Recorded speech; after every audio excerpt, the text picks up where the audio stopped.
Welcome back. You are listening to Aging with Power on your hometown station, AM 1220 KHTS. I'm your host, Myles McNamara, and we are talking to the ladies of Donate a Bear, an amazing little program we've got going on over at Henry Mayo Hospital for the kids that come through our ER. And Amanda, before the break, you were talking about all the multitudes of collection sites throughout the valley, and let's touch upon who's helping and how we can help and how do we find those sites. No problem. Thank you. We do have a Facebook page I was mentioning. You could just look up Teddy Bear Drive for Henry Mayo, and you can post on there. You can ask questions. You could instant message, whatever you want. Myself, Amanda Etchevy, Neil Fitzgerald, and Rebecca DeLuca are all managing that. We are on a committee with Maria helping the community with these drop-off locations. Of course, Prime Publications with Elite Magazine and the Magazine of Santa Clarita, you can bring to our office, KHTS's. We have Green Convergence, Tudor Time and Stevenson's Ranch, Ignition Fitness, Status Not Quo, both the RE/MAX offices, Consumers Furniture, of course, Henry Mayo's Volunteer Pavilion you can go to. I'm probably talking really fast. You're doing well. They can go back to the podcast and listen again. Yeah, the Signal, Pino's Palette, Church on the Way, Home Care Services, all the Marriotts and the Hiltons up on the hill, Lions, are all participating.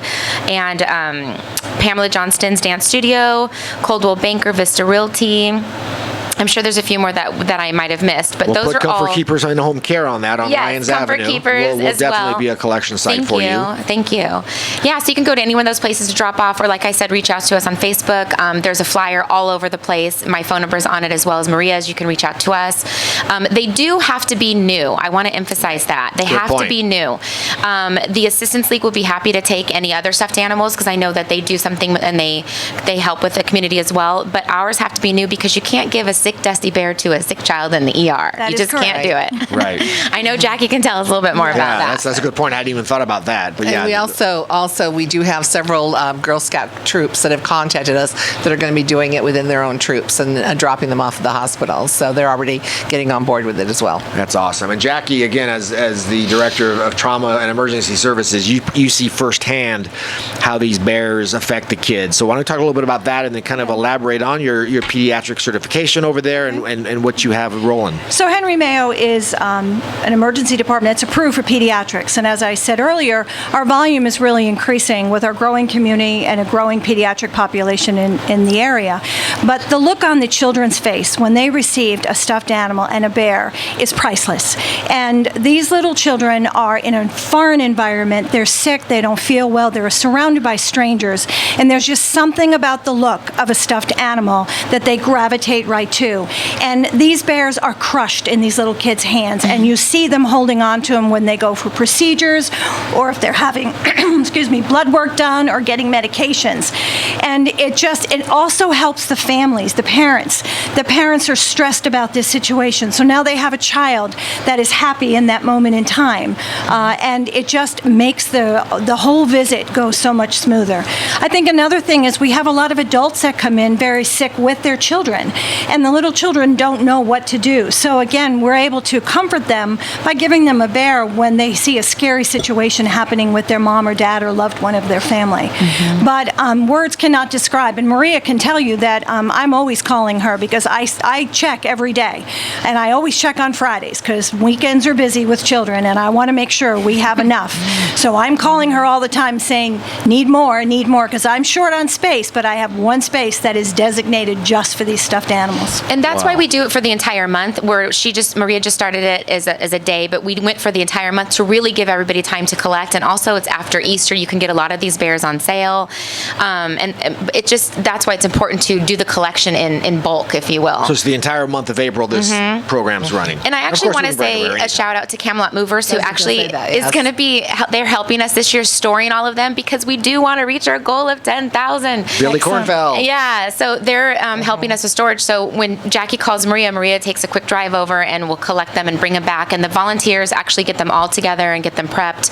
to give to everybody. So it's a team effort. And we also have some stored at Craig Medical. They've been very generous about allowing us to store some of the extra bears there because we don't have a storage space on the property right now. So Nice. Well, and if you need, I've got some space over in my building too. If you'd like to store some, Good to know. I can be your spillover if you need. Thank you. That'd be That's excellent. great. You know, but- Excellent. So if someone wanted, go ahead. Would you? I was going to say, especially if we meet our quota.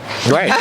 So, Which we will. Or exceed our quota so would be exceed, nice. yeah. So other than the Facebook page, how can somebody reach out to you guys and find out, not only how to donate to become a site? Is it basically the Facebook page at this point in Yeah, time? that's the easiest. But Or calling me at the hospital. Yeah, you can call Marie at the hospital. And what's your number? 200-120-661-200-120. And the Yeah. volunteer office. Okay. Oh, that's the number I gave for the foundation. Did I give the wrong number, or is that the same number? I'm sorry, 1500. Okay. Yeah. Just 1,200 is the foundation. Call the So hospital. Just call and the ask for hospital. That's Maria. volunteer services. Give me the bear division. So with a few minutes before before the next break, Jackie, tell us a little bit about this pediatric certification Henry Mayo has. Basically, what we have is we're approved to be able to care for pediatric patients. So we have equipment, we have physicians, we have nursing staff educated on the care of the pediatric patient. We have all the medications that they would need and the dosages for pediatrics. So we're fully equipped to care for this patient population. And this is a designation by the Los Angeles County Emergency Medical System that Which we is- are called EDAP, Emergency Department Approved for Pediatrics. Which again, you don't have to leave the valley for Right. expert medical care. Correct. When we have children come in that we are not able to meet their needs, or they're seen in another facility for maybe cancer or something life-threatening, we will stabilize them and then take them, transfer them to the appropriate place so that we can continue their care. We want to make sure they're comfortable with their caregivers, and so they would go back to, let's say, another facility that they were already receiving treatment in. Wow. So do you have bears kind of populating the whole ER area? Yes, we do. And I can always tell when it's been a very heavy pediatric day because I will see them all over the place. And it's not only. I also want to shout out to all the staff. It's not only the nurses and the physicians, the housekeepers at Henry Mayo, the volunteers at Henry Mayo. Anybody who sees a child will immediately know where to go to get a bear and go in and get one and come out and give it to that child. So it's not, something that you have to ask permission. We've all empowered everybody just to make it easy for the children. That's awesome. Well, we'll give it at the end of the show again, folks. But again, you can search for the Teddy Bear Drive on Facebook, like the page, and get information, or call Maria at 661-200-1500. That's 661-200-1500. And let's get some bears to some of these collection sites and put some smiles on our kids' faces. That's awesome, you guys. Thank you for having Thank you us. for on. having us. My I pleasure. also wanted to give a quick shout out to our emergency room volunteers. We currently have over 30 volunteers that come in all hours of the day and night to actually volunteer in the And emergency. without them, the emergency department would be crippled. We rely very heavily upon our volunteers to assist us. Awesome. Well, thanks again. And we'll Thank give that you. information again at the end of the show, folks. But we're going to take our next break. And when we come back, we are going to be talking with Linda and Suzanne of our SCV Senior Center for Knowledge is Power, the Aging with Dignity Symposium coming up on May 7th, and addressing some of the issues that face our family caregivers in our society. So don't go away. You're listening to Aging with Power on your hometown station, AM 1220, KHTS. Welcome back to Aging with Power. I'm Myles McNamara on your hometown station, AM 1220, KHTS. And if you're just joining us, our show focuses on the challenges that we face on this journey that we call aging. And we are going to smack one right upside the head right now, which is a challenge that is facing thousands, if not hundreds of thousands, if not millions of people, not only in our country, but throughout the world. And that is dealing with an aging loved one, an aging parent, an aging uncle, grandpa, whatever. The family caregiver industry, amazing. I mean, if we were to put a dollar sign on the unpaid family caregiver, it would be in the billions with a B. So we have an event coming up first week of May that I have Linda Alexander LeBlanc, the Associate Executive Director of our Santa Clarita Valley Senior Center. Alongside her is Suzanne Nelson, the Director of Supportive Services at our Senior Center, and we're going to talk about an event called Knowledge is Power, Aging with Dignity Symposium. But I know you want to lay some groundwork. Well, how rude. Again, welcome, Linda and Suzanne. Thank you. And Suzanne and Linda, you see this on a daily basis, obviously, at the Senior Center. But Linda, why don't you lay some groundwork about what we're talking about here? Well, we've talked about this many times with our committee that actually Myles sits on, and we kind of borrowed the name of your show for the At least one of my event. taglines. Yes, one of your They didn't like Room to the Tune, Knowledge though. is power, Aging Symposium. But caregiving takes many forms, and caregivers know that they're helping, and they don't think of themselves as caregivers. That's generally the problem. And they feel rewarded, but the demands are so heavy that they can become exhausted and stressed. And just as you said, Myles, 44 million Americans provide 37 billion hours of unpaid informal care each year to adult family members and friends with chronic illnesses and conditions. And it's estimated that it's around $375 billion that would be needed in order to pay for those services if they became paid. So who are caregivers? The short answer is most of us at some point in our lives. And with the 65 plus age group expected to double to 70 million people by 2030, family caregivers increasingly provide care for aging parents, siblings, and friends.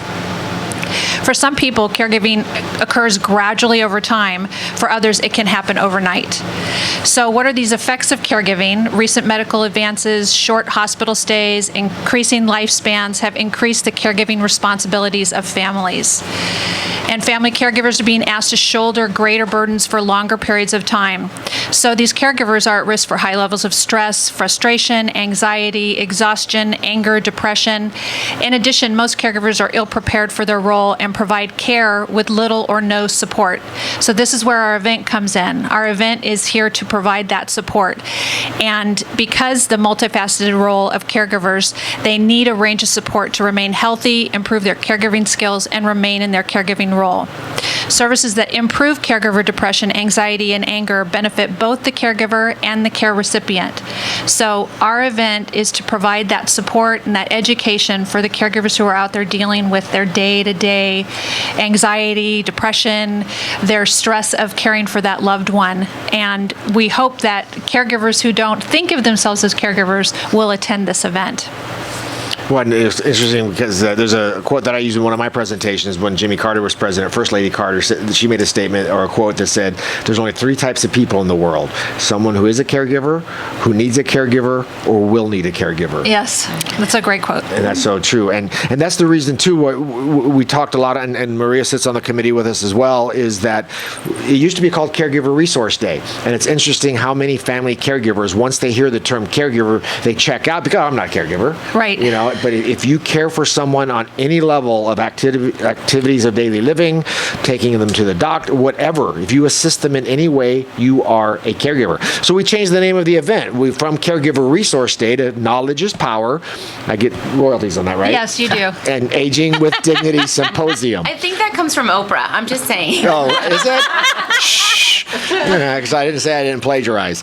But again, it's important for people to understand that you are a family caregiver. And again, it's not just caring for an adult. I mean, the resources, and we'll talk more about after the break with the symposium coming up. I mean, a lot of people have disabled children or special needs children or grandparents are caring for children. I mean, and when we focus again on the adult and senior issues, but if you're caring for any human being, you're a family caregiver. Correct. And a lot of the resources can be just as supportive, whether it's a support group or resources in the community or whatever assists you in caring for that loved one. Right. You know, Myles, I've been in this field of aging for 40 years, and this will be our 26th year of doing the Caregiver Resource Day. And it wasn't until I became a caregiver myself 8 years ago, before my husband passed away, that I really understood how physically and emotionally taxing that role is. Right. And I'm very impressed with the resources that we have available for this day, and so happy we're able to offer them to people when they need them.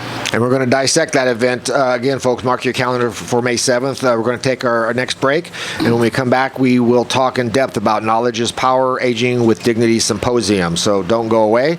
You are listening to Aging with Power on your hometown station, AM 1220 KHTS.